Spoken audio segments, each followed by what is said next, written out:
morning. Sorry, everybody. So, my name is Alexander Jacocks. I have been to KansasFest a bunch of times, and it's really killing me quite honestly, that I am not there this year. KansasFest is the highlight of my year, and whoops, percent. I really miss the interaction with everybody. But to try and make this kind of like what it would be like if I was actually there, I figured I would talk about something I've talked about at KansasFest so very many times, which is how do you use modern video on old Apples? So I figured a presentation would be good, and I collected a bunch of data. I actually used a whole bunch of different devices and tried a bunch of different things. Hopefully everyone can see and hear me okay. Yes. Excellent. So I'm going to be talking about a couple pieces of hardware. I'm going to talk about first about a portable LCD monitor by a Chinese company called Leadstar. It's a 10-inch. It's sort of a newer version of the Night Owl that everyone seems to have loved.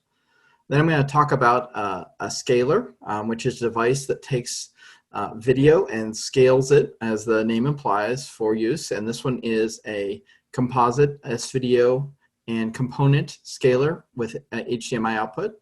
Then I'm going to talk about a simple adapter made by a guy I found on eBay just recently. It is an adapter that converts the Apple IIc's RGB output to composite, so it's easier to deal with on more modern devices. I'll also mention in passing the Nishida Radio 2C VGA adapter. Unfortunately, it's a fantastic device, but it is no longer available. And then I'm going to talk about the VidHD, which everyone may be familiar with, but if not, it's an add-in card that works on anything from the original Apple II all the way through the 2GS, only of course accepting the 2C and 2C+.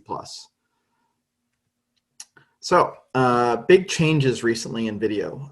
If anyone has bought a TV recently, you might have noticed that a lot of new TVs don't even have a composite input port, and monitors that higher quality video devices have lacked them for a number of years.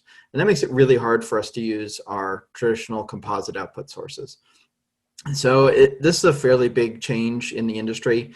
They're also getting rid of the VGA connectors as a push to get rid of all analog audio inputs. Part of that's pushed by content owners. They're worried about copying and things like that. But it's also simplification. It just makes the boards cheaper to manufacture and lets them make the TVs thinner and thinner and thinner, which they love to do. Although I have to admit, I'm really not sure why. Also, as we know, the last CRT monitor manufacturing facility closed down about 5 years ago.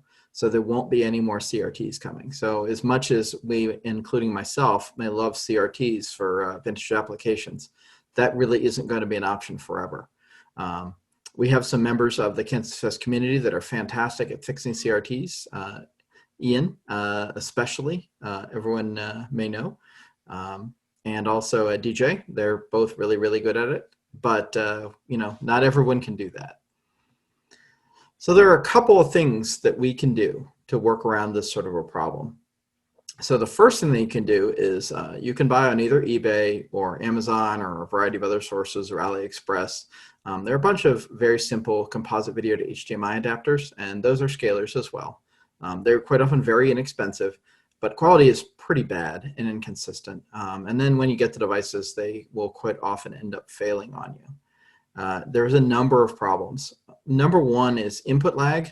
That's probably a little bit less of a problem on the Apple II because we're not doing the sort of Twitch gaming that maybe folks using an older Nintendo or Atari 2600 might be doing. But it still makes a difference. If you're playing Road Runner and what you see on the screen does not exactly match what you the direction you controlled on the joystick or on the keyboard, it becomes much more difficult. The other thing you'll see is just a low quality picture through interference or bad signal processing or over processing in a lot of cases. And then the other thing is color shifting and how they handle the Apple's somewhat unusual color generated by artifact color. For anyone who is not familiar, and I assume most here are, the Apple II's color support predates the NTSC official color standard for how to do it.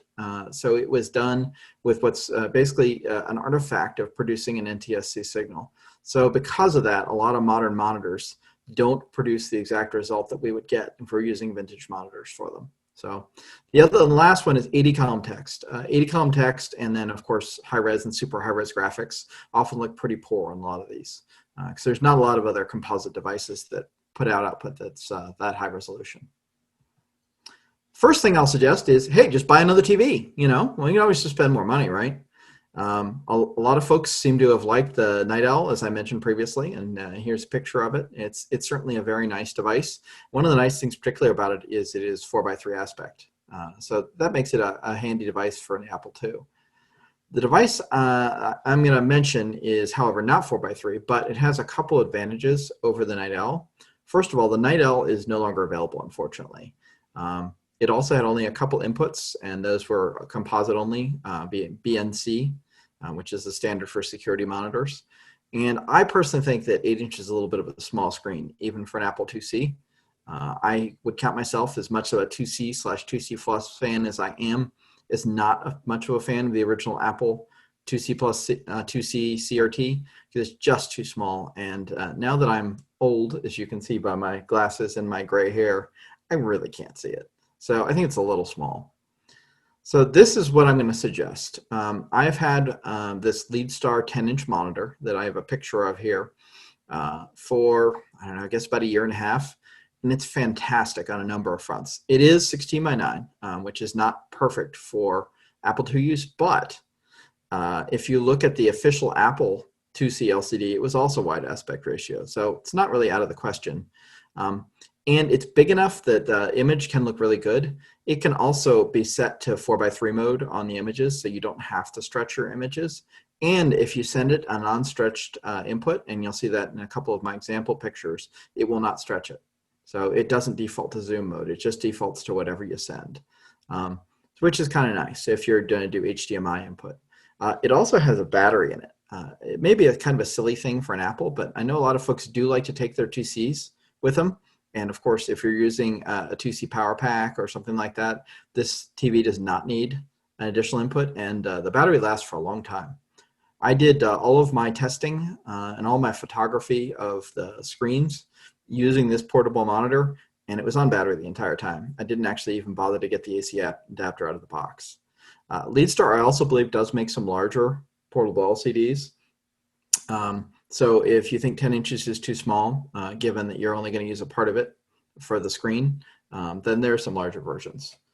It also does have VGA input, although I will say that the VGA adapter is a little bit hard to find. In order to get it, because I bought my Leadstar from Amazon, you have to actually ask the seller to send you one. They were nice enough. They sent it immediately when I asked, and it was free, but you do have to ask.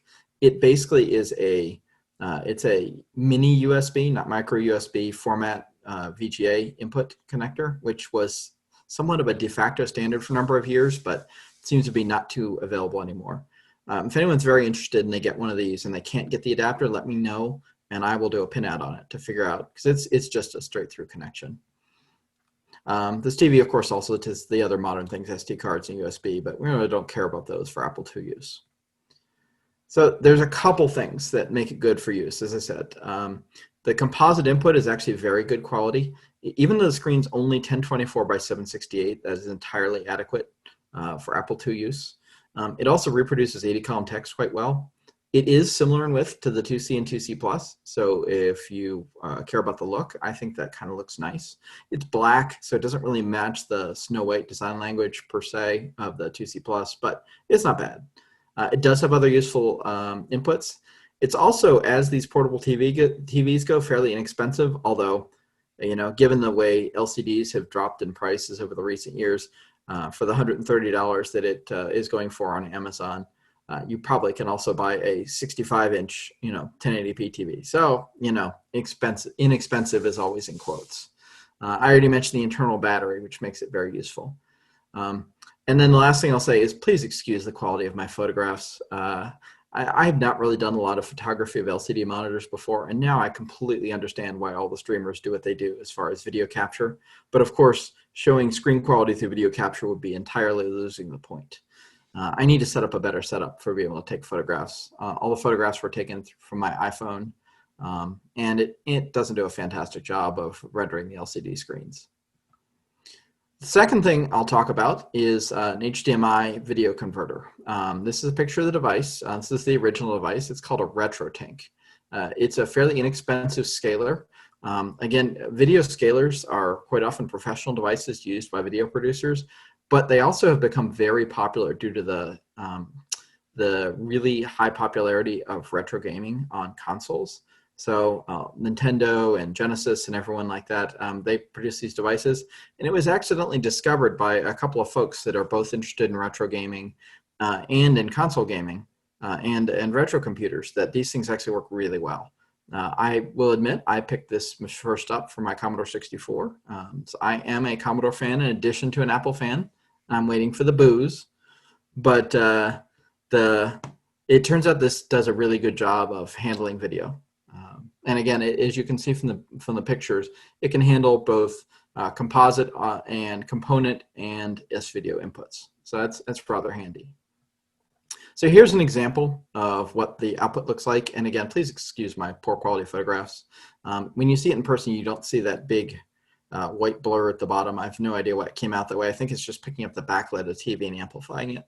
It's also a lot more white than this, but you can look at the pixels and see it's doing a good job with the color rendition and the color fringing from the artifact color. So I use this Oregon Trail image because a lot of LCDs I have do not do a good job of rendering it. I have used both two versions of this device. I've used both the original Retrotink, which is called the Retrotink 2X, and then the Retrotink 2X Pro, which is what I used to capture those images. And I love them both. They have great inputs. There's almost no input lag. So playing Load Runner on these is completely doable. Also, this with the Retrotink is fairly small, and it's something I didn't mention in the presentation. So it's fairly easy to throw in your bag to take with you to KansasFest. So come to KansasFest, bring a Retrotink. Compared to other scalers, and again, this costs almost as much as the Leadstar TV that I mentioned previously.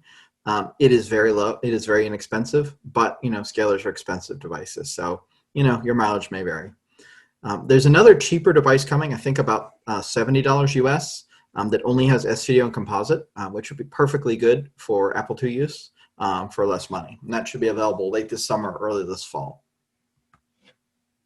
So here is an example of output.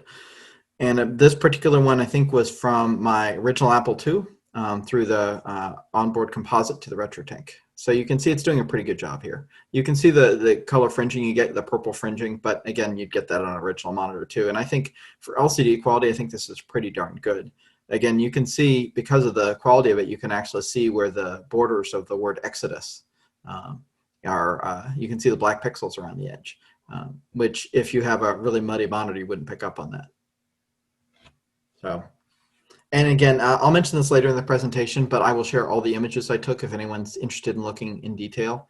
I took images, I took hundreds of them of these various combinations of solutions. Next thing is a very inexpensive solution compared to my first two rather expensive solutions. I was just trolling eBay, as I am wont to do, especially since I am locked in my house and cannot ever leave again, as a lot of us are in the United States. But I found an inexpensive Apple IIc and IIc Plus adapter. And a lot of folks may ask, well, why would I bother to use this? There's built-in composite output on the Apple IIc. Like, well, the big thing is the quality of this is considerably better than what you get on the built-in composite port, in my opinion. Also, if you notice, there's two connectors. The IIc's built-in speaker is actually put out through that port as well, which I thought was really cool. And again, this thing's only about 20 bucks. I've been very impressed with it. If you look at the eBay item, there's only a couple items left, but I'm pretty sure the seller will make more. It is a good quality device, and I was rather surprised at how good it was. I only picked it up because I thought it would be worth playing with. I wasn't expecting much out of it. And then here's an example of that. Again, please, forgive the quality of my photography. This is actually not nearly that blue. That is my camera's white balance being off. Again, the iPhone doesn't always do a great job of that. But again, you can compare the quality. You can see that compared to the Retrotink, it is much more blurry. If you look at the edges, you look especially around the words Ultima 3 in the middle, and then the white icons of the demons and the ship and the castle and the town. But it's still, for 20 bucks, it is a lot better than the built-in output, and the color rendition is actually very good. Again, please forgive the quality of this photograph. I'm going to skip over generally the Nishida Radio VGA adapter. I will mention it because I love it. In fact, I did a session early for another conference, actually, about how to make 3D printed cases for it. As folks may remember, I've done previous talks about 3D printing for vintage before. So I do love the Nishida Radio VGA adapter. It is a fantastic device, and it has tunable colors. It has tunable potentiometers on red, green, and blue. And it's also fairly small, and it was very inexpensive. But unfortunately, great guy though he is, Koichi Nishida has some health issues, so he's no longer making these adapters. I do believe, however, that Plowman, A2 Heaven, will be producing his own version of the adapter, and as soon as that's available, I will purchase it and test it and let the community know what the quality is like, because, you know, I have to buy all the things, and I save you money because I spend mine. So please come visit me in the poorhouse one day. But anyway, so the next thing we'll talk about is the VidHD. It is the most expensive thing I've talked about here, but again, not by a lot, actually. Considering what it is, the VidHD is very reasonable price. It's by Blue Shift. It's an add-in card for the any Apple II with slots, i.e. 2, 2 Plus, 2E, 2GS. And it uses an ARM single board computer and a large FPGA to do this work. And the results are actually absolutely stunning, I have to say. I have had my adapter in the box. I pre-ordered it when it was first announced, and I have never used it because I have no idea why. But the quality is absolutely fantastic. I believe Call Apple is the one publishing the firmware produced by Blue Shift and all that. And there's a support page I've linked in here. This is from firmware initial release. I have not updated mine, but if you compare this quality of this image, this is not a screen cap. This is actually a relatively decent photograph, and look at how good that looks. It is miles above what you get from the others. And again, it kind of shows how good the quality of the LCD I'm using to display this on. So this is an HDMI input to the LCD, and you can see the LCD is not stretching it. By the way, you may have noticed the other photos were stretched. It's because when I was taking the pictures, I forgot to turn that off because I'm an idiot. So feel free to make fun of me later. But you can see the quality of here is really excellent. So it doesn't work for my favorite Apple II, which is, of course, the 2C and 2C Plus. But other than that, this is actually captured from my original Apple II. At the moment, it's got a Rev 5 board in it. I have the correct Rev 3 board for it, but I haven't gotten around to installing it yet. So you can see even on much older machines, the quality is really excellent. And again, you can see exactly the color reproduction. You can see the purple and green fringing, as you should see on this image, and it looks really fantastic. So, and you can also see around the edge of the letters where I mentioned the black pixels. It produces a very pleasing output, even if I would say it's not exactly correct, because again, those black pixels normally would have been there, but my gosh, does it look good. And I have a bunch of other images from other applications as well that I can show. And I think I have a good 10 minutes left, so I may well show some other pictures if folks are interested. So now I'm going to go to questions. Chris, Steve, can you open this up so people can ask me questions, or are there any in the chat that people would like to ask? Yeah, we have a couple, Alex. Has anyone built a device yet that can hook up apples to a modern KVM switch and use that to go back and forth between all the devices? And I will say absolutely they have. Charles Mangan has produced a couple of USB keyboard devices that you can use in any of your large box, i.e. 2 Plus, 2E apples that'll give you USB input. And then if you combine that with a VidHD that produces HDMI output, then right there you got a KVM. So you would be all set to go. So I would say that would be a great solution. And actually, it's a good idea. I can test that out if anyone's interested and report back on it, see how well it works. Okay, next question. When you use the Retrotink, was your connection through composite or component? Composite. I actually was going to test the Retrotink with component, and actually I had some other solutions. I actually have a SCART cable as well. So I have a 2GS, and I have Nishida Radio's component video adapter for the 2GS, and I was going to show output from that. But unfortunately, my 2GS seems to have gone brain dead. So I need to fix it. I haven't had a chance to do that, and I didn't realize it until the last minute because I'm lazy and I didn't take my pictures until late last night. because that's what I do. And so therefore I can't show the output. So yeah, I was using composite input, and certainly if you have a 2GS component input, it's going to give a much better picture. And I have seen a bunch of captures from a lot of other folks who are using the Retrotink with component. Again, particularly for like PlayStation 2 and Wii and that sort of thing. And it does a fan-frickin-tastic job. I can't say how impressed I am with that device. And the company who makes it, it's basically a guy named Mike Chi who has a company called Retrotink. And he's extremely responsive, and the quality of the devices is excellent. Okay, next question. Are the colors adjustable? On which device? This was posted after, I'm not sure the context. I think it was the VidHD. Yes, the VidHD has a control panel actually that you can bring up, and you can adjust the colors. Also, I think it does a pretty darn good job, at least from my memory, of using the of Apples on the original monitors. I don't know what anyone else thinks. And again, if we get to come to KansasFest next year, I will bring all these devices, although I suspect lots of other folks have VidHDs as well. So if anyone wants to play with them, they will certainly be there. But yes, there's a ton of options in the VidHD that you can do. And it deals with a lot of monitor situations pretty well. Okay, and before we go to the one last question, I want you to know that there was a run on the eBay adapters, and they're all sold out. I'm not surprised. I was actually was talking to my friend Wayne just before, and he mentioned that. I'm gonna contact the seller and tell them that I gave him a bunch of free publicity and see if he'll make some more. He's a US-based seller, and he shipped real quick to me, so I can't imagine it would be all that big a deal. I think, Ivan, you're the proud owner of the last one. I think you're in the chat. That adapter is really worth it. Again, for the $20, I could not believe how much better it is than the built-in composite, at least for my 2C+. Okay, and the last question, although we have about 6 minutes, is can we see some 80-column text pictures, please? Yep, absolutely. Let me bring up my photo library, and I will show you what I got. So let's see here. Where is here? I think well, you know what? I closed the tab. Let's bring back my iCloud. See, Commodore guy though I am, I really do bleed Apple rainbows.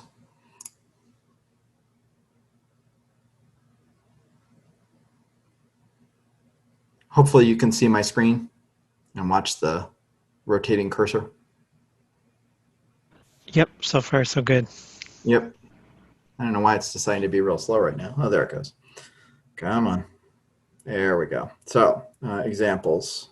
I brought up Bank Street Writer, although that does not show 80-column text. 80-column text. Let's see. And these are all of the various adapters that I brought up. So here's the boot screen. This is composite on that LCD. Again, you can see it's very blue. Here's an 80-column text. This is the main thing I was capturing. Let me find a good example. And again, I have notes on exactly what these things were for various quality. And again, there's 80-column text again. There we go. So this is actually the 2C Plus with the composite video adapter. So I would say that's pretty good. And I used the just random whatever Ultima 3 floppy I had around, so I had an old cracked version of it. For the later ones, I actually switched to a really good quality nibble version. I'm not sure who captured that one, but it's much better. And I have to say, I love Ultima 3. I will put a plug for the Commodore, though. The Apple really misses the music. I need to put a Mockingbird in my 2 Plus and my 2, because I have one, and test it and see. I've heard the Mockingbird music is fantastic, and I would really like to hear it. So we have another few questions come in. We still have 4 minutes. Next one, would the Retrotink with the 2C RGB adapter in combo produce a better image? Yes, it absolutely would. Although, quite honestly, there are solutions now for the. In fact, actually, I have pictures from that, so I can list that. I have to go through and figure out which one is which. But one of these is the Retrotink and the 2C Plus adapter as well, the 2C Plus adapter. And I'll have to go through my notes and figure out exactly which one. But again, you can see the quality of the 80-column text in general. It's very good. The only text you'll see in here that's not real high quality is this is off the built-in composite on the Apple II. These right here, that, and you can see again, it's a little fuzzy. This is, I'm sorry, that's the built-in composite on the 2C. But yeah, you can see this is off the Apple II built-in composite. Okay, and the next question, if you had to buy one, would it be VidHD or some other combination? If I've got slots, it would be the VidHD. It is a fantastic board. It's small, it's easy to use. Really, you can do what I did and don't read the manual and just stick it in the slot. They even took the time to write keyboard this way on the card so you don't put it in backwards if you're an Apple II idiot like me.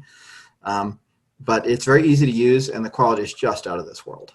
I would say that I would get an LCD monitor that does a good job of rendering lower resolution, because there are some newer monitors out there, some newer TVs that only really show a good image quality when using HD images. So at which point the VidHD is going to be by far your best solution. But if you're going to deal with any composite or any S-video or anything like that, definitely make sure that your TV deals with low resolution source as well. The VidHD will handle that though. So it's kind of I probably didn't need to even point that out.